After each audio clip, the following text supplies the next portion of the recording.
शिवसेनेच्या पाकिस्तान विरोधानं आता रस्त्यावरून थेट क्रिकेटच्या मैदानात एंट्री मारली।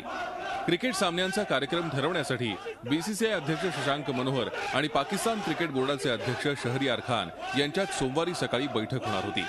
मात्र दक्षिण मुंबईतले 100हून अधिक शिवसैनिक सकाळीच वानखेडेवरील बीसीसीआय कार्यालयात घुसले आणि त्यांनी जोरदार घोषणाबाजी सुरू केली। शिवसेनेच्या आंदोलनामुळे ही बैठक रद्द करावी लागली। या प्रकरणी 10 शिवसैनिकांना पोलिसांनी अटक केली आहे।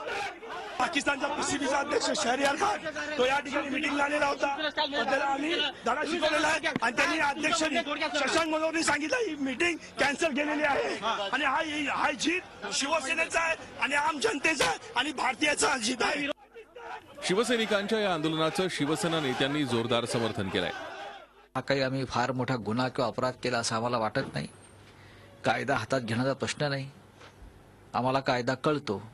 त्याच्यामुळे शिवसैनिकांनी केलेल्या कृत्याचं शिवसेनेला अभिमान आहे। तर दुसरीकडे राष्ट्रवादी आणि भाजपनं मात्र त्याबाबत तीव्र नाराजी व्यक्त केली आहे। भाजपची भांडणं असतील, भाजपची भांडणं देशातली भांडणं बनवू नका। तुम्हाला जर विरोधच करायचा असेल तर देवेंद्र फडणवीस यांच्या बंगला वर्षेवर जाऊन तुम्ही कुठेतरी प्रोटेस्ट करा। स्वतःची भांडणं हे देशातली भांडणं करणं योग्य नहीं। इस तरह की जो घटनाएं हैं, जो उद्दंडता की घटनाएं हैं, वो कहीं ना कहीं जो है वो हमारे संकल्प को कमजोर नहीं करती बल्कि संकल्प पे ठेस पहुंचाती हैं।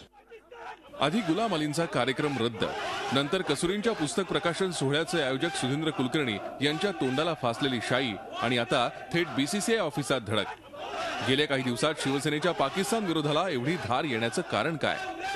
भाजपपेक्षा आपण प्रखर राष्ट्रभक्त आहोत हे दाखवण्याचा हा खटाटोप आहे का?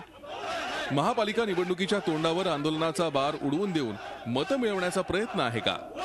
मुख्यमंत्री देवेंद्र फडणवीसांना अडचणीत आणण्याची ही खेळी आहे का?